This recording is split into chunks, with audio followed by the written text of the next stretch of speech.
আল্লাহ পাক তো এভাবে বলেছেন, যখন একজন মানুষ মনে মনে আমাকে ডাকে আমিও মনে মনে ওকে স্মরণ করি। মনে করেন আপনি মনে মনে আল্লাহকে বলছেন, আল্লাহ আমি অসুস্থ, আমাকে শেফা দাও, বা আমার রিজিকের টেনশন আছে, আমার রিজিকের টেনশন দূর করে দাও, আল্লাহ আমাকে হেফাজত করো, আল্লাহ আমাকে দিনের জ্ঞান দাও, তোমার আনুগত্য করার তৌফিক দাও। যে মনে মনে আপনি আল্লাহকে ডাকছেন, নিঃসন্দেহে ওই মুহূর্তে আল্লাহ পাক আপনাকে স্মরণ করছেন। সাত আসমান ভেদ করে আরশের উপর থেকে আল্লাহ পাক আপনাকে স্মরণ করছেন। আল্লাহ পাক বলছে, যখন একজন মানুষ জনসমক্ষে আল্লাহকে স্মরণ করে, যেমন আমরা এখন করছি, জনসমক্ষে সবার সামনে আল্লাহর কথা আলোচনা করছি, আল্লাহ পাক বলছেন আমিও তখন এর চেয়ে অনেক উত্তম জনসমাবেশে ওই বান্দাদের কথা স্মরণ করি। আল্লাহ পাক আমাদের কথা স্মরণ করছেন। আমাদের কোনো ফিলিংস আছে? আল্লাহ আমাদের কথা স্মরণ করছেন, ওই যে যুবক ছেলে বসে বসে ফোন টিপছে, কোন ফিলিংস আছে? মানে মনস্তাত্ত্বিক ভাবে অন্তরে যখন নূর থাকে না, পাপ করতে করতে যখন অন্তরটা কলুষিত হয়ে যায়, কোনো ফিলিংস কাজ করে না। এক খুন করবে, কোনো ফিলিংস নাই। সুদ খাচ্ছে, কোনো ফিলিংস নাই। জেনা করছে ডেইলি, কোনো ফিলিংস নাই। দেখবেন ঘুষ নিচ্ছে, দুর্নীতি করছে, মানুষের সম্পদ আত্মসাৎ করছে, যারা পরিমাণ ফিলিংসও নাই যে আমি একটা পাপ করছি। কখন এরকম হয় জানেন? যখন এক কথায় যখন মানুষ পাপ করতে করতে করতে করতে, এই যে কলব বলে একটা কথা আছে, এই কলবের উপরে কালো কুৎসিত একটা মরিচা পড়ে যায়, তখন আর ফিলিংস কাজ করে না। তো ফিলিংস কাজ করানোর বুদ্ধি কি? দুইটা বুদ্ধি আছে। এক, বেশি বেশি কোরআন তেলাওয়াত করা, তাহলে অন্তরের মরিচা দূর হয়ে যাবে ইনশাআল্লাহ। আর দুই হচ্ছে বেশি বেশি মৃত্যুর কথা স্মরণ করা, তাহলে মনের মধ্যে যে কালিমাগুলো আছে আস্তে আস্তে দূর হবে ইনশাআল্লাহ। মৃত্যুর কথা কে স্মরণ করে? এখন মানুষ তো চলাফেরা করে এমন ভাবে যে কোনোদিন মরবেই না। কে স্মরণ করে? যে টেবিলের তল দিয়ে ঘুষ নিচ্ছে, ও স্মরণ করে মৌতের কথা? যে মেয়েটা বোরখা পরে যে ডেটিং করে বেড়াচ্ছে, জেনা করে বেড়াচ্ছে, ও কি মৃত্যুর কথা স্মরণ করে? যে ছেলেটা এখনকার যুব সমাজের বেশিরভাগই মাদকের সাথে সম্পৃক্ত, গার্লফ্রেন্ড বয়ফ্রেন্ড অ্যাফেয়ার্সে আছে, হ্যাঁ, টিকটক প্রজন্ম, আড্ডাবাজি করে সময় কাটায়, গুন্ডামি করে, মাস্তানি করে, এর মৌতের কোনো ফিকির আছে? একজনকে বড় দায়িত্ব দেওয়া হয়েছে, সবার সম্পদ লুটপাট করে খাচ্ছে, এর মৌতের ফিকির আছে নাকি? এর মধ্যে ফেরাউনি চেতনা এসেছে, আনা রব্বুকুমুল আলা, আমি মহান রব, আমি তোমাদের মহান রব। ওদের মধ্যে ওই চেতনা কাজ করছে যে সূরা মুমিনুনে যেটা বলা আছে, যে আমরা এখানেই জন্ম নেই, এখানেই মারা যায়, আমরা পুনরুত্থিত হব। ইন হিয়া ইল্লা হায়াতুনা দুনিয়া নামুতু ওয়া নাহইয়া ওয়া মা নাহনু বিমাবউসিন। আমরা এই দুনিয়াতেই বাঁচি, দুনিয়াতেই মরি, আমাদের কোনো পুনরুত্থানের কিছু নাই। এদের চেতনা এমন। কে ফিকির করে মত? অথচ আপনি দেখছেন যে প্রতিনিয়তই কোনো কারণ ছাড়াই মানুষ নাই, কোনো কারণ লাগে না। এখন তো কারণ ব্যাখ্যা করতে আমরা পছন্দ করি, এই কারণে ওইটা হয়েছে, ওই কারণে এটা হয়েছে। এটাকে বলে কার্যকারণ তত্ত্ব। দর্শনের ভাষায় কি বলে? কার্যকারণ তত্ত্ব। এটা আপনারা ফিলোসফি পড়লে বুঝবেন। প্রত্যেকটা কাজের পিছনে একটা কারণ থাকে, আমরা কারণটা সার্চ করি বেশি। এখন কারণ ছাড়াই মানুষ ডেড। এই যে যাচ্ছে, উপরে একটা সুন্দর করে বড় একটা পাথর ঝুলছে, সব পাস হয়ে যাচ্ছে ওখান থেকে। মানে রাস্তায় কাজ চলছে, উপরে আবার একটা ঝুলছে, আর মানুষ আমার অন্য দিয়ে যাতায়াত করছে। যারা রাখছে ওদের ইন্টেলেকচুয়াল অবস্থা চিন্তা করেন, আর যারা আমরা তল দিয়ে যাচ্ছি তারও অবস্থা চিন্তা করেন। বুদ্ধিভিত্তিক ভাবে আমরা কোন জায়গায় চিন্তা করি? মানে মানুষ বিজি রোড দিয়ে যাচ্ছে, ওখানেই কাজ হচ্ছে, আবার যেখানে কাজ হচ্ছে দেখছি সেখানে আমরাও আবার তল দিয়ে যাচ্ছি। সবাই পাস হয়ে গেল, যাদের তাকদিরে লেখা ছিল মৌত, একদম মুহূর্তের মধ্যে শেষ। কি কারণ ব্যাখ্যা করবেন? কোনো সায়েন্স দিয়ে ব্যাখ্যা করতে পারবেন না। ওই ময়মনসিংহে ওই যে মহিলারা যাচ্ছে, ট্রাক মেরে দিয়ে চলে গেল, মহিলার পেট থেকে বাচ্চা পেট ফেটে বাচ্চা বেরোয় গেল, বাচ্চা জীবিত, মা ডেড। সায়েন্স দিয়ে ব্যাখ্যা করতে পারবেন? এটাই তাকদির। একেই বলে তাকদির, যেটাকে সায়েন্স দিয়ে ব্যাখ্যা করা যায় না, বিজ্ঞান দিয়ে ব্যাখ্যা করা যায় না। এরকম ঘটনা কত ঘটছে অহরহ। দুজন বসে আছে, হাজব্যান্ড ওয়াইফ, হাজব্যান্ডের যাওয়ার কথা, হাজব্যান্ড ওয়াইফের গাড়িতে বসছে, আর ওয়াইফ হাজব্যান্ডের গাড়ি ড্রাইভ করছে। আর এই হাজব্যান্ডের দুশ্মন যে ছিল, সে টার্গেট করেছিল যে ওই লোকটাকে গুলি করে মারবে রাস্তায়। যেহেতু ওয়াইফ হাজব্যান্ডের গাড়ি ড্রাইভ করছে, রাস্তায় ওয়াইফ ডেড, হাজব্যান্ড জীবিত। তাকদির। তো তাকদিরকে কি আপনি এই ভাগ্যটা কি আপনি সায়েন্স দিয়ে ব্যাখ্যা করতে পারবেন? সম্ভব? অহরহ এরকম মৌতের ঘটনা ঘটছে। তারপরেও দেখবেন যুবকদের এই বিলাসিতা, এই মানে আড্ডাবাজি, মেয়েদের পিছনে ঘোরা, এই যে মাদক সেবন করা, টিকটক করা, বুদ্ধি প্রতিবন্ধী প্রজন্মের মতো, এগুলো থামছে না, কোনো শিক্ষাই তারা নিতে যাচ্ছে না। দেখ বয়স হয়ে গেছে, অনেক বয়স, দেখবেন ওই যে চায়ের দোকানে বসে ক্যারাম খেলছে, বুড়া মানুষ, তার হায়াতের কতদিন বাকি আছে আল্লাহ ভালো জানেন। দেখবেন দিব্যি কোনো টেনশনই নাই, ক্যারাম বোর্ড খেলছে, লুডো খেলছে। দেখেন এই যে আপনাদের গ্রামাঞ্চলে যে চায়ের স্টলগুলো আছে, দেখবেন ওই যে টিভি ছেড়ে রেখে দেবে, ঘন্টার পর ঘন্টা টিভি চলছে, মানুষ চা খাবে 1 কাপ আর টিভি দেখবে 5 ঘন্টা। ওর যে হায়াতের কোনো মূল্যই তার কাছে না, আল্লাহ তাকে একটা সময় দিয়ে পাঠিয়েছেন, কোনো ফিলিংস নেই। অথচ মানুষ প্রতিদিন, দিনে রাতে, প্রত্যেক দিন মানুষ অহরহ মারা যাচ্ছে।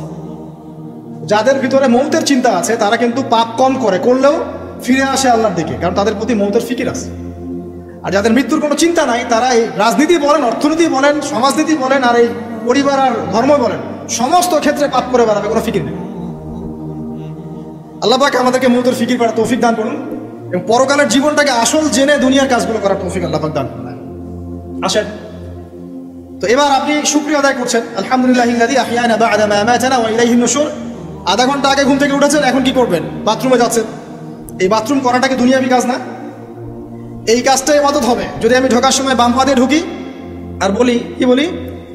আল্লাহুম্মা ইন্নী আউযু বিকা মিনাল খুবসি ওয়াল খাবাইস। এখন বাথরুম করতে আপনার 10 মিনিট লাগুক আর 15 মিনিট লাগুক আর 5 মিনিট লাগুক, এই পুরো সময়টা নেকি পাবেন। সুবহানাল্লাহ। আর কি চাই? বের হবো, এখন বের হওয়ার সময় কি বলবো? গুফরানাকা, নেকি পাচ্ছেন। একটা দোয়া আছে, আলহামদুলিল্লাহিল্লাযী আযহাবা আনিল আযান ওয়া আফানি ফানাকা। এবার আপনি ওযু করবেন। ওযুটা ধীর স্থির ভাবে করবেন, তাড়াহুড়া করবেন না। ওযুর প্রত্যেকটা অঙ্গ প্রত্যঙ্গ 3 বার করে ধোয়ার চেষ্টা করবেন। শুধু মাথা মাসে হবে কয়বার? 1। ওযু করার পরে আপনি হাত তুলে আল্লাহর কাছে দোয়া করুন। ওই সময়টা কখন? রাত 4টা থেকে 4:30 বাজে, তাই না? তার মানে আল্লাহ রাব্বুল আলামিন এখন প্রথম আসমানে আছেন। কিভাবে আল্লাহ পাক আছেন সেটা আল্লাহর উপর ছেড়ে দেন, আমাদের এটা নিয়ে ব্যাখ্যা করার দরকার নাই, চিন্তাও করার দরকার নেই। আল্লাহ পাক বলেছেন আমি নেমে আসি, বাস নেমে আসি। এত বেশি বুদ্ধিজীবী হওয়ার দরকার নেই। খুব বেশি বুদ্ধিজীবী হয়ে গেলে আমার মানুষ খেয়ে হারিয়ে ফেলে, অত দরকার নেই। শুনেছি, মেনেছি, ব্যাস যথেষ্ট। আল্লাহ পাক নেমে আসেন, কি বলেন? আল্লাহ বলেন যে কেউ কি আছো আমার কাছে কিছু চাইবে, আমি দিব। কেউ কি আছো যে আমাকে ডাকবে, আমি তোমার ডাকে সাড়া দেবো। কেউ কি আছো আমার কাছে কোনো কিছু দোয়া করবে, হ্যাঁ হাজত আছে, আমি পূরণ করে দেবো। এভাবে আল্লাহ পাক ফজর পর্যন্ত বলতেই থাকেন। বলেন তো আমাদের কোনো ফিকির আছে? আমরা সবাই ঘুমাই কয়টায়? হয় 1টায়, না 2টায়, না 3টায় ম্যাক্সিমাম এখনকার। আমি যে বিষয়টা নিয়ে কথা বলছি এটা খুবই কঠিন। 9টা থেকে 10টার মধ্যে বা 11টার মধ্যে ঘুমাতে হবে, এটা খুবই কঠিন বিষয় এখনকার জেনারেশনের কাছে। এর জন্য প্রথম যে কাজটা সেটা হলো রাত্রেবেলা স্মার্টফোন আর চালানো যাবে। এশার নামাজ শেষ, ফোন একদম ডয়ারে লক করে রাখতে হবে, কিচ্ছু করার নাই। এটা না করতে পারলে আপনি ঘুমাতে পারবেনই না। এবং এরপর দিনে আসছে, তখন বলছি দিনে কিছু কাজ আছে, দিনের কাজগুলো যদি আমরা ঠিকঠাক মতো করি তাহলে রাতে তাড়াতাড়ি ঘুম আসবে ইনশাআল্লাহ। যদি না করি তাহলে ঘুম আসবে না। তো শেষ রাতে আল্লাহ পাক আসমানে নেমে আসেন, প্রথম আসমানে, এবং এই আহ্বান করতে থাকেন। তাই ওই সময় ওযু করার পরেই আপনি হাত তুলে আল্লাহর কাছে দোয়া করা শুরু করেন। আপনার যত চাওয়া পাওয়া আছে আল্লাহর কাছে ঢেলে দেন, ইনশাআল্লাহ আল্লাহ রাব্বুল আলামিন আপনাকে খালি হাতে ফেরাবেন না ইনশাআল্লাহ। আল্লাহ পাক তো এমন করে বলেছেন যে কেউ হাত তুলেছে আল্লাহর কাছে আর আল্লাহ পাক সেটাকে খালি ফিরিয়ে দিবেন, এটাতে আল্লাহ লজ্জা বোধ হয়। কথা বুঝতে পারছেন? আমাদের যাদের অনেক সম্পদ আছে বা সামর্থ্য আছে এবং মন আছে বড়, তাদের কাছে যখন কেউ সাহায্য চায় আপনার খালি ফিরাতে লজ্জা লাগে না? আপনার মনে হয় না যে চাইলো এত করে কিভাবে না করে ফিরাই? আছে না এমন মানুষ? আছে না? আসলে দান সদকা করার জন্য সম্পদ লাগে না, দান সদকা করার জন্য মন লাগে। কি লাগে? মন লাগে। দেখবেন অনেক কোটিয়াল আছে মানুষ, দান সদকা করতে পারে না, জাকাতই তো দেয় না, দান সদকা করবে কি? বাংলাদেশে যত কোটিপতিগুলো আছে সবার থেকে জাকাত নেওয়া শুরু করলে এদেশে কোনো দারিদ্রতা বলে কিছু থাকবে না, ইনশাআল্লাহ থাকবেই না, এটাই বাস্তব। কে উদ্ধার করবে সেই টাকা? ইমাম মাহদী আসলে করবে ইনশাআল্লাহ, ঈসা ইবনে মারিয়াম আসলে করবে ইনশাআল্লাহ। তখন কে জাকাত না দিয়ে পার পায় তাই দেখা যাবে। একটা ব্যক্তি পাওয়া যাবে না জাকাত না দিয়ে পার পায়। অবশ্য তখন এমন একটা যুগ আসবে যে মানুষ জাকাতের টাকা নিয়ে ঘুরবে, কিন্তু নেওয়ার মতো মানুষ নেই, সবাই স্বচ্ছ। আল্লাহ পাক সেই সুদিন ফিরায় আনুক, আমিন। এটা বলছিলাম যে সদকা করার জন্য মন লাগে, আপনার টাকা লাগে না। এখন আসেন, কেউ যদি আমাদের কাছে এভাবে চায় আমরা খালি ফিরাতে লজ্জাবোধ করি। আর আল্লাহ পাক বলছেন যে আমার কাছে যখন বান্দা কিছু চায় তার হাতটাকে আমি খালি ফিরাই দেবো, এটাতে আমি লজ্জাবোধ করি।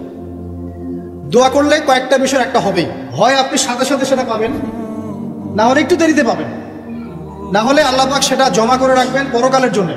পরকালে যখন আপনি দাঁড়াবেন আল্লাহর সামনে, আল্লাহ বলবেন দুনিয়াতে তুমি এই এই বিষয়গুলো চেয়েছিলে, আমি দুনিয়াতে দেই নাই, পরকালে তোমার জন্য সঞ্চিত রেখেছি, এখন না। তখন মানুষ কি বলবো জানেন? আমরা বলবো যে আল্লাহ দুনিয়াতে কিছুই যদি না পাইতাম, আজকেই সব দিতে তাহলেই হবে।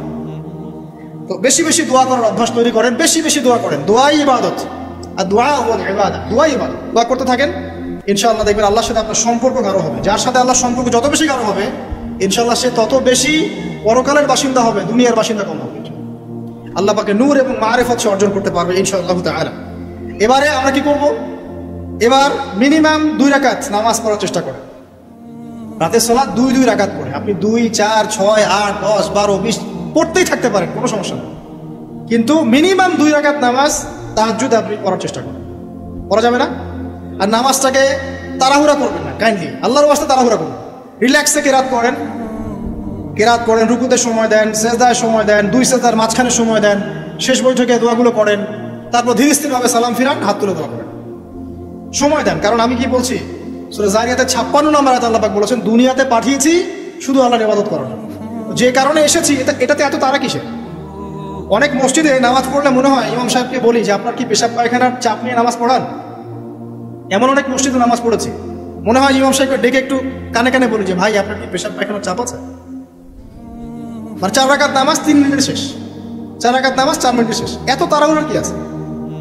হ্যাঁ, জামাতে নামাজ সংক্ষিপ্ত করতো, তাই বলে কি এত সংক্ষিপ্ত নাকি? রুকু করার টাইম পাওয়া যায় না, সেজদা করার টাইম পাওয়া যায় না? তোরা নামাজে ধীর স্থিরতা এবং খুশুটা খুব ইম্পর্টেন্ট। নামাজে কোথায় হাত বাঁধলেন এটা নিয়ে তর্ক না করে, নামাজের একাগ্রতা মনোযোগ কতটুকু আসছে এটা নিয়ে তর্ক করে। ভিতরের রুহটাই আসল, আধ্যাত্মিকতাটাই আসল। হ্যাঁ, একজন ভাই হাত বেঁধেছে মনে করেন এখানে, কেউ বেঁধেছে এখানে, এটা নিয়ে ঝগড়া করে। দেখেন নামাজে কতটুকু ফোকাস, মনোযোগ কতটুকু থাকছে, কতটুকু নামাজে আপনি দোয়া করতে শিখছেন, সেজদায় আল্লাহকে পাইতে শিখছেন। নামাজ পড়ে কি ফিল হচ্ছে যে আমি আল্লাহর সাথে কথা বলছি, আল্লাহ আমার কথা শুনছেন? আমরা তো মেকানিক্যাল নামাজ অভ্যস্ত এখন, মানে দুনিয়ার কাজের চাপ এত বেশি, জাস্ট মসজিদে যাবো, ঢুকবো, বেরো, চলে আসবো, হাজিরা দিতে আসছি মনে হয়, সিগনেচার করবো, চলে যাবো। আপনার এমন এত তারা কিসের ভাই? ওমা খালাকতুল জিন্না ওয়াল ইনসা ইল্লা লিয়াবুদুন, শুধু ইবাদত করার জন্যই সৃষ্টি করেছে তোমাদেরকে। তো মসজিদে তো তাড়াহুড়া কেন? রিল্যাক্স থাকেন, মসজিদে রিল্যাক্সে নামাজ পড়েন, সময় নেন। ফজরের নামাজ পড়ার আগে আপনি বাসার থেকে 2 রাকাত সুন্নত পড়ে আসতে পারেন, এটা আরেকটা ভালো আমল। কারণ নবী সাল্লাল্লাহু আলাইহি ওয়াসাল্লাম সুন্নত নামাজগুলো কি করতেন? বাসায় করতেন। এতে বাসার মধ্যে বরকত হবে, শয়তান দূর হয়ে যাবে। এই যে তাহাজ্জুদ আপনি 2, 4, 8, 10 যত পারেন পড়েন, মিনিমাম 2 রাকাত পড়েন, ধীর স্থিরভাবে পড়েন।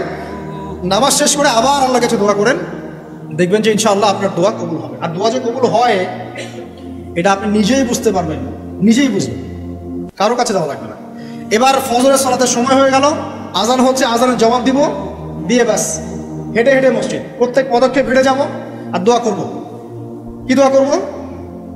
যে আল্লাহ আমাকে নূর দান করুন। কি দান করুন? আল্লাহুম্মা ইজআল ফি কলবি নূরা ওয়া ফি লিসানি নূরা ওয়া ফি সাম'i নূরা ওয়া ফি বাসারি নূরা ওয়া আন ইয়ামিনি নূরা ওয়া আন শিমালি নূরা ওয়া মিন ফাওকি নূরা ওয়া মিন তাহতি নূরা আল্লাহুম্মা ইজআল ফি নাফসি নূরা। মানে এর অর্থ হচ্ছে আল্লাহ আপনি আমার ডানে বামে সামনে পিছনে শরীরে আত্মায় দেহে সবখানে আল্লাহ আপনার নূর দান করুন। নূর কেন? কারণ দুনিয়ার মধ্যে অনেক অন্ধকার, অন্ধকার না? সব জাহিলিয়াতে অন্ধকার। এখানে পথ চলতে হলে নূর লাগবে, আলো লাগবে। এটা কে দিবে? আল্লাহ দিবে। কবর বড় অন্ধকার, ওখানে থাকতে হলে ভালোভাবে কি লাগবে? আলো লাগবে। হাসরের মাঠ অন্ধকার, ওখানে ভালোভাবে থাকতে হলে কি লাগবে? আলো লাগবে। এই জন্য নামাজে যাওয়ার সময় অন্ধকার সময় এই দোয়াগুলো করতে হয়। আর তার আগে একটা কথা বলতে ভুলে গেছি, বাসা থেকে যে বের হচ্ছেন তখন কি করবেন? কি পড়বেন?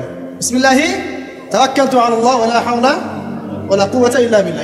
এটা পড়ে বের হলে শয়তান দূরে চলে যাবে, ফেরেশতা আপনার কাছে চলে আসবে। এবার নামাজে আসলাম, জামাতের সাথে নামাজ পড়বেন, ফজরের নামাজ, এবং ফজরের সালাতের কেরাতটা লম্বা করার চেষ্টা করবেন। এটা সুন্নাত, ফজরের সালাতের কেরাত লম্বা করা সুন্নাত।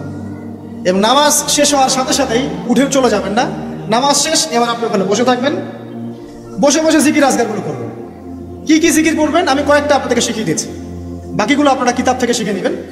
সালাম ফেরানো শেষ, প্রথমে একবার আল্লাহু আকবার, তারপরে 3 বার আস্তাগফিরুল্লাহ আস্তাগফিরুল্লাহ আস্তাগফিরুল্লাহ, এরপরে পড়বেন আল্লাহুম্মা আনতাস সালাম ওয়া মিনকাস সালাম তাবারাকতা ইয়া যাল জালালি ওয়াল ইকরাম পড়বেন। তারপরে আল্লাহুম্মা আইন্নি আলা যিকরিক ওয়া শুকরিকা ওয়া হুসনি ইবাদাতিক। এরপরে পড়তে পারেন আয়াতুল কুরসি, যেটা একটু আগে বলেছি, তাসবিহাত সুবহানাল্লাহ আলহামদুলিল্লাহ আল্লাহু আকবার 33 33 33, পরে কালিমা শাহাদা, অথবা 10-10-10ও পড়ার দলিল আছে। এরপরে পড়বেন সুবহানাল্লাহি ওয়া বিহামদিহি আদাদা খালকিহি ওয়া রিদা নাফসিহি ওয়া জিনাতা আরশিহি ওয়া মিদাদা কালিমাতিহি 3 বার, এটা 3 বার। তারপর 3 কুল 3 বার করে, সূরা ইখলাস 3 বার, ফালাক 3 বার, নাস 3 বার, সূরা হাশরের শেষ 3 আয়াত একবার। এরপরে পড়বেন সাইয়্যিদুল ইস্তিগফার, মানে সমস্ত ইস্তিগফারের শ্রেষ্ঠ ইস্তিগফার। এটা কোনটা? আল্লাহুম্মা আনতা রাব্বি লা ইলাহা ইল্লা আনতা খালাকতানি আনা আবদুক ওয়া আনা আলা আহদিক ওয়া ওয়া'দিক মাসতাতা'তু আউযু বিকা মিন শাররি মা সানা'তু আবু'ু লাকা বিনি'মাতিকা আলাইয়া ওয়া আবু'ু বিযানবি ফাগফির লি ফাইন্নাহু লা ইয়াগফিরু যুনুবা ইল্লা আনতা। এটা যে পড়বে সকালে পড়ে যদি রাতের মধ্যে মারা যায় জান্নাত ইনশাআল্লাহ, আবার সন্ধ্যায় পড়ে যদি সকালের আগে মারা যায় জান্নাত ইনশাআল্লাহ। এত বড় অস্ত্র, এত বড় একটা সুযোগ। এরপরে পড়বেন আমার পছন্দের কয়েকটা, আউযু বিকালিমাতিল্লাহি তাম্মাতি মিন শাররি মা খালাক 3 বার। এটা যদি আপনি পড়েন আপনি দৃশ্য অদৃশ্যের ক্ষতি থেকে বেঁচে থাকবেন ইনশাআল্লাহ।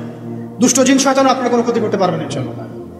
আরেকটা খুবই শক্তিশালী দোয়া আছে, সেটা হলো বিসমিল্লাহিল্লাযী লা ইয়াদুররু মা ইসমিহি শাইউন ফিল আরদ ওয়ালা ফিস সামা ওয়া হুয়াস সামিউল আলিম 3 বার করে। এইটা যে পড়বে, এই যে জিন বলেন, ভূত বলেন, যে পেতনি বলেন, যেগুলো আমরা ভয় পাই, ঠিক আছে, চোখ লাগা বলেন, বদনজর বলেন, যা যা আছে, হিংসুকের হিংসা, কোনো কিছুই আপনার কোনো ক্ষতি করবে না এবং ইনশাআল্লাহ আপনি হঠাৎ মৃত্যুবরণ থেকে বেঁচে থাকবেন ইনশাআল্লাহ। হঠাৎ মৃত্যুবরণ, এটা কিন্তু সবার জন্য নিয়ামত, এটা সবার জন্য নিয়ামত। তারপরে আসেন, এরপর পড়বেন 10 বার লা ইলাহা ইল্লাল্লাহু ওয়াহদাহু লা শারীকা লাহু লাহুল মুলকু ওয়া লাহুল হামদ ওয়া হুয়া আলা কুল্লি শাইইন কাদির। এটা 10 বার পড়লেও হবে, আর যদি 100 বার পড়তে পারেন তাহলে আপনার চেয়ে বেশি নেকি কেউই অর্জন করতে পারবে না। যদি 100 বার এই দোয়াটা কেউ পড়ে সারা দিনে, লা ইলাহা ইল্লাল্লাহু ওয়াহদাহু লা শারীকা লাহু লাহুল মুলক ওয়া লাহুল হামদ ওয়া হুয়া আলা কুল্লি শাইইন কাদির, ওই দিন শয়তান তার কাছে আসবে না। 100 গুনাহ আমলনামা থেকে কেটে দেওয়া হবে, 100 নেকি লিখে দেওয়া হবে এবং আল্লাহর কাছে দিন শেষে একটা তালিকা পেশ করা হয়, আজকের দিনে কে কি আমল করেছে, এই তালিকায় তার নাম দেখবেন সবার আগে আছে। ওই ব্যক্তির নামও থাকতে পারে যে 100 বারের চেয়ে বেশি পড়েছে, তখন তার নাম আগে চলে যাবে, এর নামটা পরে চলে আসবে। কথা বুঝতে পারছেন? মিনিমাম 100 বার পড়তে পারলে খুব ভালো হয়, যদি না পারেন কমপক্ষে কয়বার? 10 বার। আসেন, এরপরে পড়বেন 10 বার দরুদ শরীফ, আল্লাহুম্মা সাল্লি আলা মুহাম্মাদ ওয়া আলা আলি মুহাম্মাদ, যেটা আছে দরুদ ইব্রাহিম, এটা পড়তে পারেন, অথবা ছোট করে পড়তে পারেন আল্লাহুম্মা সাল্লি ওয়া সাল্লিম আলা নবিয়িনা মুহাম্মাদ, এটা পড়লেও হবে, অথবা আল্লাহুম্মা সাল্লি আলা মুহাম্মাদ ওয়া সাল্লিম, এতটুকু পড়লেও ইনশাআল্লাহ হক আদায় হয়ে যাবে। 10 বার যে ব্যক্তি দরুদ পড়ে সকালে সন্ধ্যায়, নবী সাল্লাল্লাহু আলাইহি ওয়াসাল্লাম তার জন্য পরকালে সুপারিশ করবেন ইনশাআল্লাহ। যদি আমরা নবীজির সুপারিশ পেতে চাই, দরুদের কোনো বিকল্প নাই, বেশি বেশি দরুদ পড়তে থাকেন, তার সুন্নাহ অনুসরণ করেন, বেশি বেশি দরুদ পড়তে থাকেন, মিনিমাম সকালে 10 বার, সন্ধ্যায় 10 বার, ইনশাআল্লাহ আল্লাহ নবী সুপারিশ করবেন ইনশাআল্লাহ তাআলা।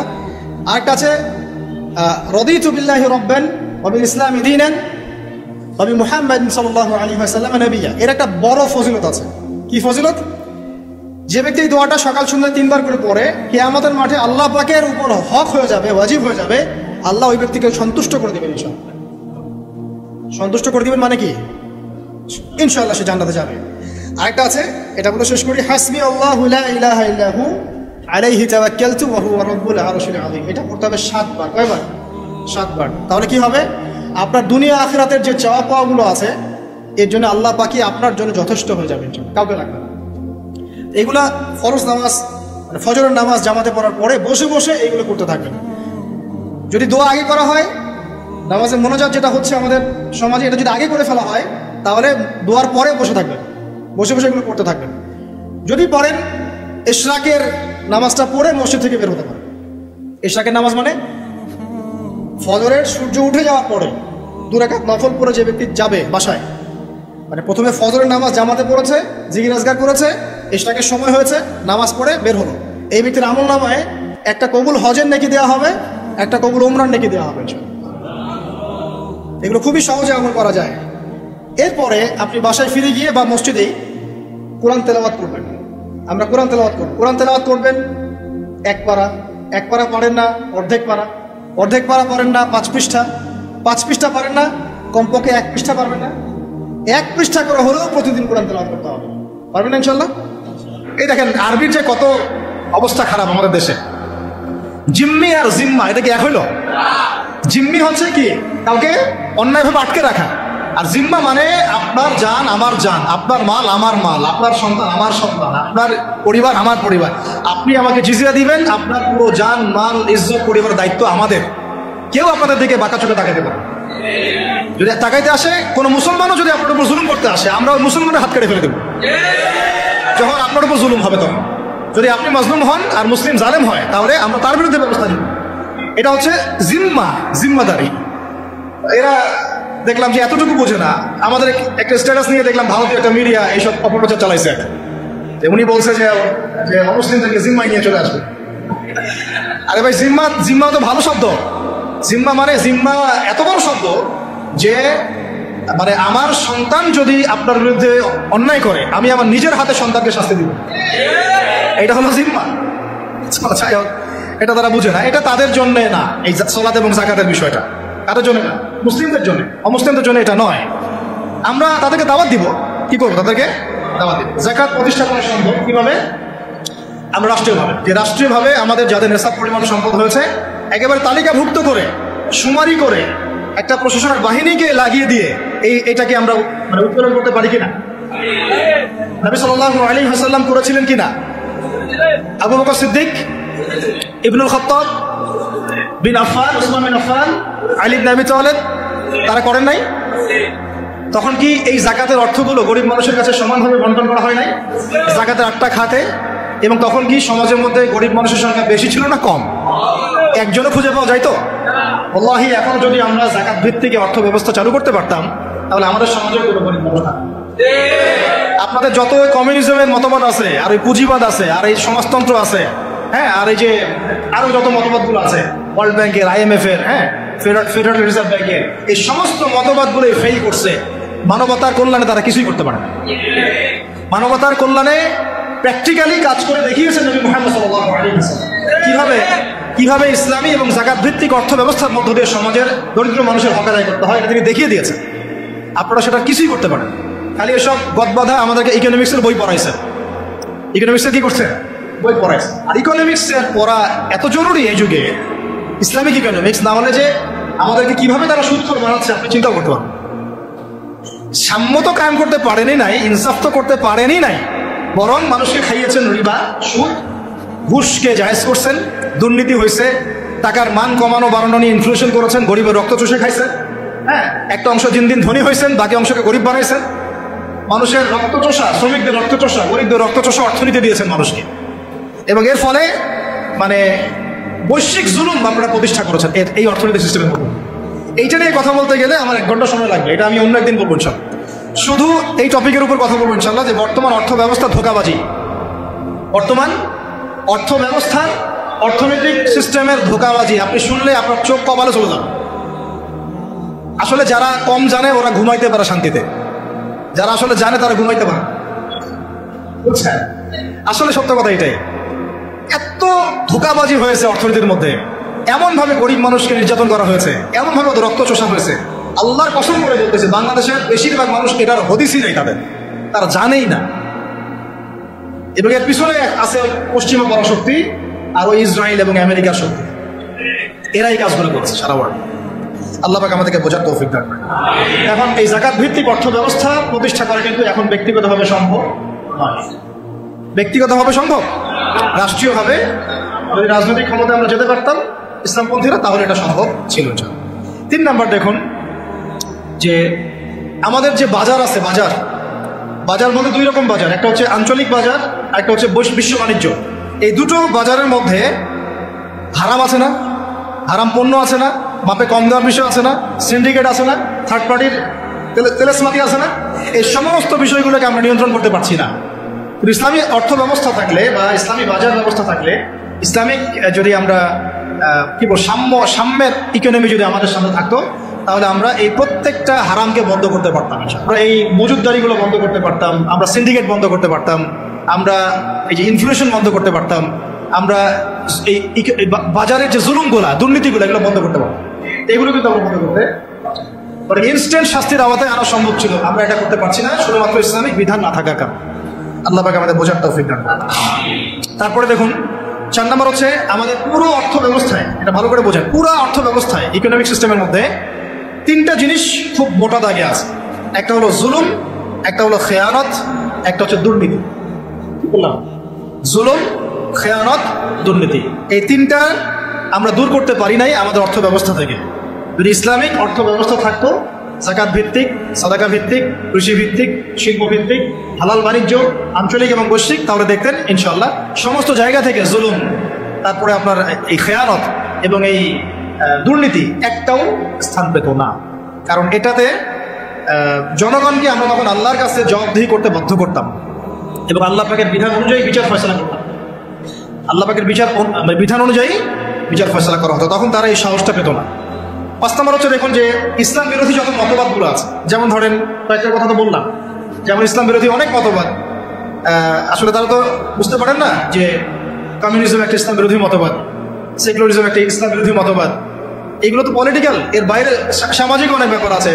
এবং ইসলাম বিরোধী বিভিন্ন মতবাদ সংস্কৃতি, কাদিয়ানি মতবাদ ধরেন, তারপরে ইসাই মুসলিমদের ফিতনা, ইসলাম বিরোধী যত মতবাদ, যেমন এই কমিউনিজম বা so-called communism, so-called democracy, so-called secularism, বা এই যে LGBTQ, তারপরে রিবা, কাদিয়ানি মতবাদ, এনজিওদের সুদের ফিতনা, ইসাই মুসলিমদের ফিতনা, যত ইসলাম বিরোধী মতবাদগুলো আছে এগুলোকে রাষ্ট্রীয়ভাবেই আস্তে আস্তে আস্তে মিটিয়ে ফেলা সম্ভব ছিল।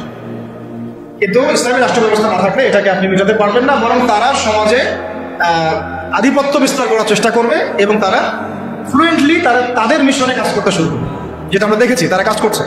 কাদিয়ানিদেরকে কেউ ঠেকাচ্ছে কি? না। ইসাই মুসলিমদের ফেতনাকে কেউ ঠেকাতে পারছি আমরা হয়তো দাওয়াত দিতে পারছি, বুঝাতে পারছি, ওদের এলেমের এগেনস্টে আমরা আমাদের এলেম জাহির করতে পারছি, মোনাজারা হচ্ছে, কিন্তু ওদের উপর কোনো কঠোর ব্যবস্থা কিন্তু আমরা গ্রহণ করতে পারছি না। ওটা ব্যক্তিগতভাবে সম্ভব হচ্ছে না, কিন্তু রাষ্ট্র থাকলে আমরা পারতাম, রাষ্ট্র থাকলে আমরা পারতাম। বইয়ের মধ্যে নিয়ে আসতেছে, রাস্তায় মানববন্ধন করছে, অধিকার চাচ্ছে, আইন পাস করতে বলছে, সুদ তো আগেই হালাল করে ফেলছে তারা, মদের লাইসেন্স আগেই দেওয়া হয়েছে, পতিতালয়ের লাইসেন্স আগেই দেওয়া হয়েছে, ইসাই মুসলিমরা কাজ করতেছে, শুধু এনজিওরা কাজ করতেছে, কাদিয়ানিরা কাজ করতেছে। আমরা কি এগুলোর একটাও গোড়ার থেকে কেটে ফেলতে পারছি? এটা আমরা পারতাম যদি আমাদের কাছে ইসলামী শাসন ব্যবস্থা বা ইসলামী একটা ইমারত বা একটা খেলাফা রাষ্ট্র থাকতো। এই জিনিসগুলো আমাদেরকে বুঝতে হবে, আল্লাহ পাক বোঝার তৌফিক দান। কয়টা বলছি? 5টা। 6 নম্বরটা খুব বেশি ইম্পর্টেন্ট, এটা আমাদের জন্য খুব বেশি ইম্পর্টেন্ট এই কারণে যে এটা জাতির মেরুদণ্ড। আমাদের জাতির মেরুদণ্ড কি? শিক্ষা। এখন আসেন একটু পিছনে ফিরে থাকেন, বিগত 30, 40, 50 বছর, বিগত 30 থেকে 40 বা 50 বছরে জাতীয় শিক্ষা ব্যবস্থার মধ্যে ইসলাম কতটুকু আছে আর কতটুকু নাই? আদৌ কি আছে? জাতীয় শিক্ষা ব্যবস্থা, আমি কিন্তু মাদ্রাসা শিক্ষার কথা বলছি না। আচ্ছা, মাদ্রাসা শিক্ষা ব্যবস্থা প্রণয়ন করতে হলো কেন? কারণ জাতীয় শিক্ষা ব্যবস্থার মধ্যে ইসলাম নাই, তাই মাদ্রাসাগুলো না থাকলে তো ইসলাম মিটাই ফেলতো তারা, মাদ্রাসাগুলো না থাকলে কি করতো? ইসলাম মিটাই ফেলতো। তো মাদ্রাসার খেদমত তো একটা সুরত।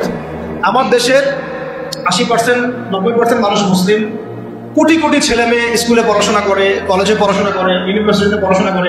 আচ্ছা, তাদের কি মৌলিক অধিকার না যে তারা প্রাইমারি স্কুলে কোরআন শিখবে, হাই স্কুলে তারা অন্তত আরবিটা শিখবে, ফরজে আইনের জ্ঞান জানবে, হাদিস শিখবে, সিরাত শিখবে, কোরআন অনুবাদ করতে পারবে বা কোরআনের তাফসীর করতে পারবে, অথবা তারা ফিকহ বা উসুলের জ্ঞানগুলো অর্জন করবে, মুফতি হবে, মুহাদ্দিস হবে, মুফাসসির হবে।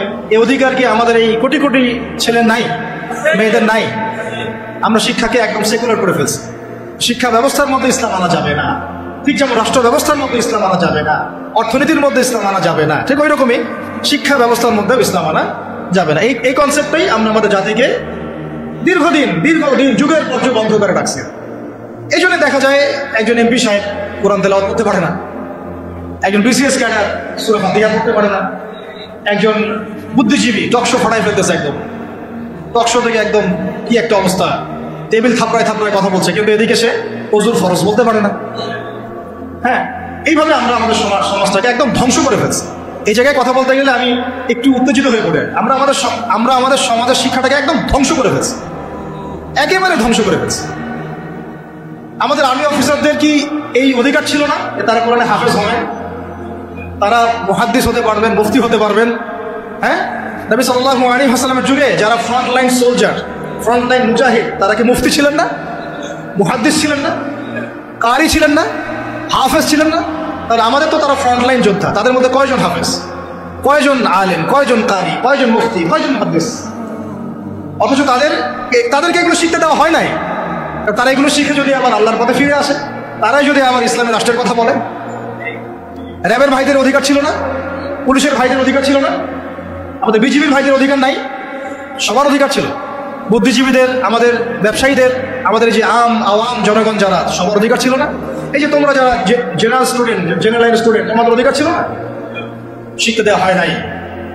কিন্তু আমরা তাদেরকে মেসেজ দিতে চাই যে আপনাদের এটা শেখার পূর্ণ অধিকার আছে, এবং আপনারা যদি এগুলো শিখে আল্লাহকে চিনতে শিখেন, রাসূলকে চিনতে শিখেন, এবং ইসলামিক রাষ্ট্রের গুরুত্ব তাৎপর্য বুঝতে শিখেন, আল্লাহ পাক আপনাদেরকে এই যুগের খালিদ আর ওমর বানাই দিবেন। আপনারাই ইনশাল্লাহ আজ হোক আর কাল হোক আপনারাই বলবেন যে এই রাষ্ট্রটা যেন ইসলামী রাষ্ট্র হয়। যখন আপনারা দেখতে থাকবেন, বুঝতে থাকবেন যে হ্যাঁ কত জুলমের শিকার হচ্ছি আমরা, আর ইসলামী রাষ্ট্র না থাকার কারণে আমরা কিভাবে বঞ্চিত হয়েছি, বৈষম্যের শিকার হয়েছে, তখন আপনারা নিজেরাই ইনশাআল্লাহ তাআলা দাওয়াত এবং জিহাদের মধ্য দিয়ে এই বাংলার মধ্যেই আপনারা ইসলামী রাষ্ট্র কায়েম করবেন ইনশাআল্লাহ। আমরা দোয়া করি যেন আমাদের এই ভাইদেরকে আল্লাহ হেদায়েত দান। ঠিক আছে, এখন এই শিক্ষা ব্যবস্থার সংস্কার ব্যক্তিগতভাবে কি সম্ভব? ব্যক্তিগতভাবে আপনি হয়তো একটা স্কুল করলেন, আমি বললাম যে আমি একটা প্রতিষ্ঠান করেছি, আপনি একটা মাদ্রাসা করেছেন, উনি একটা মক্তব করেছেন, উনি একটা স্কুল করেছেন, কলেজ করেছেন, এই পর্যায়ে তারপরে এখানে তো কিছুটা খেদমত করার সুযোগ আমাদের আছে, বাকি ক্ষেত্রগুলো তো একেবারেই বন্ধ করে, তাই না? আর একটু ভেবে দেখেন, একটু চোখ বন্ধ করে ভেবে দেখেন, যদি ইসলামী রাষ্ট্র ব্যবস্থা থাকতো, ইসলামিক গভর্নমেন্ট থাকতো, তাহলে কত চমৎকার শিক্ষা ব্যবস্থা থাকতো, কত চমৎকার হতো প্রাইমারি স্কুলগুলো, প্রত্যেকটা প্রাইমারি স্কুল হয়ে যেত একটা মাদ্রাসার মতো, কত সুন্দর হতো আমাদের হাই স্কুলগুলো, আমাদের ইউনিভার্সিটিগুলো, থাকতো না কোনো ফ্রি মিক্সিং, থাকতো না কোনো নারী পুরুষের অবাধ মেলামেশা, থাকতো না কোনো অপরাজনীতি, থাকতো না কোনো জুলুম, আবরারকে এইভাবে পিটায় হত্যা করার সুযোগ হতো না কারো, হ্যাঁ হতো, থাকতো না কোনো, আর কি বলবো, হ্যাঁ বেপরদামি, বেহায়ামি, এগুলো থাকতো না। আল্লাহ পাক আমাদেরকে ইসলামী শিক্ষা ব্যবস্থার দিকে জাতিকে নিয়ে যাওয়ার তৌফিক দান করুন। আর এটা না থাকলে কি হবে? না থাকলে দিন বিবর্জিত শিক্ষা ব্যবস্থা চালু করা হবে, যেটা চালু করা হয়েছে। 7 নম্বর হচ্ছে, যদি আমরা ইসলামিক রাষ্ট্র গঠন করতে পারতাম তাহলে ব্যাপকভাবে মসজিদ, মাদ্রাসা, ইসলামিক সেন্টার, হ্যাঁ, তারপরে ইসলামিক বিশ্ববিদ্যালয়, একদম আল আজহারের মতো, মদিনা বিশ্ববিদ্যালয়ের মতো, দারুল উলুম দেওবন্দের আদলে অনেক বড় বড় প্রতিষ্ঠান আমরা দেশের মধ্যে করতে পারতাম। বাইরের কান্ট্রিগুলো থেকে স্টুডেন্টরা এসে আমার দেশে পড়ানো, কিন্তু এটা কি আমরা কিন্তু করতে পারি না। বরং উল্টা দেখবেন, যদি এটা না থাকে তাহলে কি হচ্ছে, ব্যক্তিগত পর্যায়ে আপনাকে কাজ করতে হবে, এছাড়া বরং আমরা এমন একটা অবস্থা চলে যাবো যে অন্যের কাছে হাত পাততে হবে আমাদেরকে একটা প্রতিষ্ঠান করার জন্য। আর রাষ্ট্র থাকলে রাষ্ট্রের দায়িত্ব নিত, টিচারদের বেতন দিবে রাষ্ট্র, উস্তাদদের বেতন দিবে রাষ্ট্র, ইমাম সাহেবদের বেতন দিবে রাষ্ট্র, তাদেরকে গাড়ি দেওয়া হবে, তাদেরকে ফ্ল্যাট দেওয়া হবে, তাদের অধিকার আছে, তাদেরকে রেশন দেওয়া হবে, তাদেরকে দেশের সম্পদ হিসেবে গড়ে তোলা হবে, এবং জাতির আকীদা আমলের সংস্কারের জন্য তাদেরকে রাষ্ট্র কাজে লাগাবে। বরং রাষ্ট্র একটা গঠনমূলক সিলেবাস প্রণয়ন করবে, যেটা পড়লে সবার মধ্যে যে মিসকনসেপশনসগুলো দূর হয়ে যাবে। সম্ভব ছিল? হয় নাই। আচ্ছা, এরপরে আসেন 8 নম্বর হচ্ছে যে আমাদের দেশের একটা অন্যতম গুরুত্বপূর্ণ ক্ষেত্র হচ্ছে কৃষি এবং শিল্প, তাই না? কৃষি এবং শিল্প, তো কৃষি এবং শিল্পের মধ্যে দুর্নীতি হয় নাই? কম না বেশি?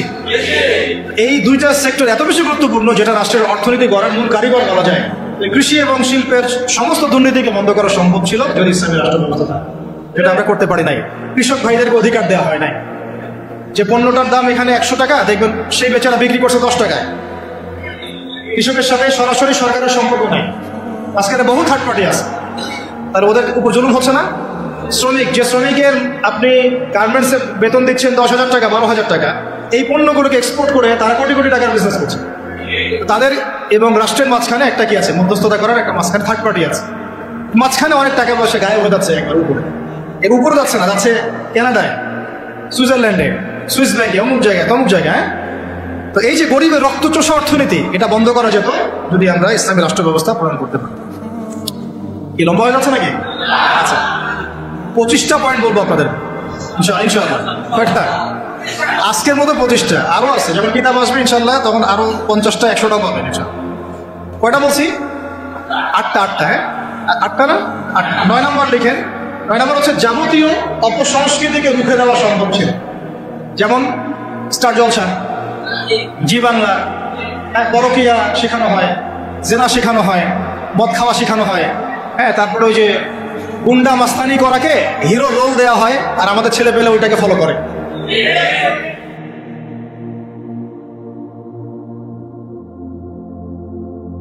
এই জিনিসগুলোকে এবং এগুলোকে বন্ধ করা সম্ভব ছিল রাষ্ট্রীয় উদ্যোগে, কিন্তু আপনি ব্যক্তিগত উদ্যোগে এটা করতে পারবেন না।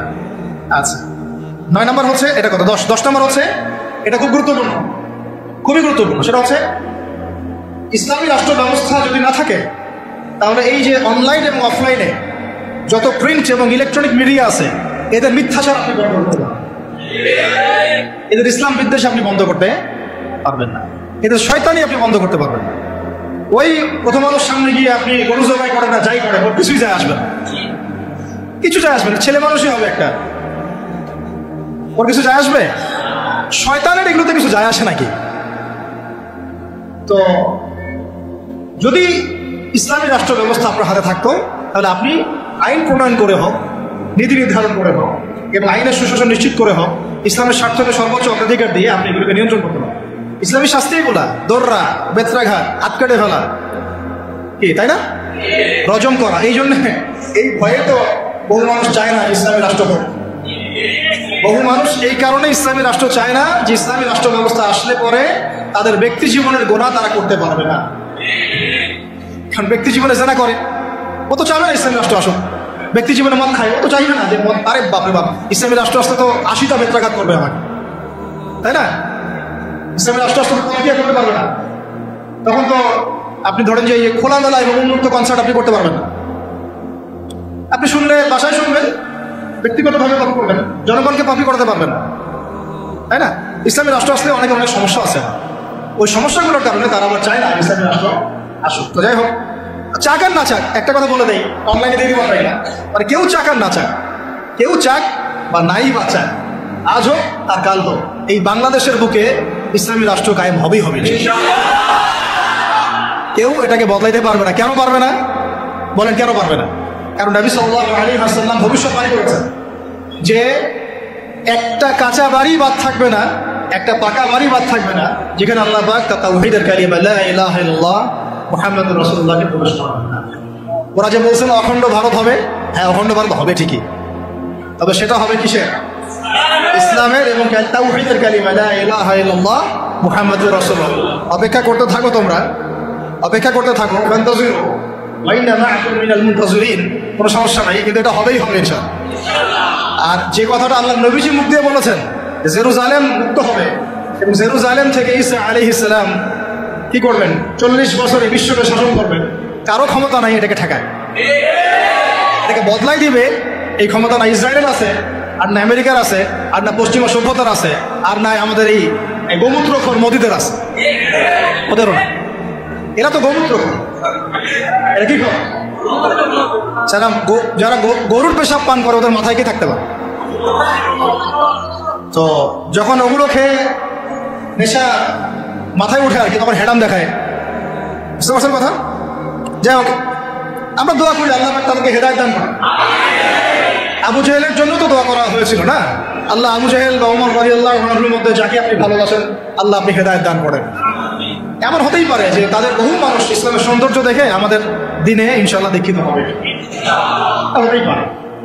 আজিজ আও যুল্লি যালিল, একটা হাদিস আছে যে সম্মানের ঘরে সম্মানের সাথে ঢুকবে, অসম্মানের ঘরে একবার অপদস্থ করে ইসলাম ঢুকবে ইনশাআল্লাহ। তো যাই হোক, পয়েন্টটা ছিল কি যে আমরা যদি ইসলামিক রাষ্ট্র ব্যবস্থা থেকে যেতে পারি তাহলে প্রিন্ট এবং ইলেকট্রনিক মিডিয়ার এই যে ইসলাম বিদ্বেষ এগুলোকে আমরা বন্ধ করতে পারবো, তখন আমরা ইনসাফ প্রতিষ্ঠা করতে পারবো এবং সত্য মানুষের কাছে প্রচার করতে পারবো। সারা বিশ্বে ইসলামকে যে জঙ্গি সন্ত্রাসী এই শব্দগুলো কারা ছড়াইছে বলেন তো? এই মিডিয়ারাই ছড়াইছে। কারা ছড়াইছে? এই মিডিয়ারা ছড়াইছে। সবাই ইসলামকে ছড়াইছে না? মুজাহিদদেরকে বলেছে এরা এখন পর্যন্ত, আরে বলে কি বলে? হ্যাঁ, মানবতাবাদী না?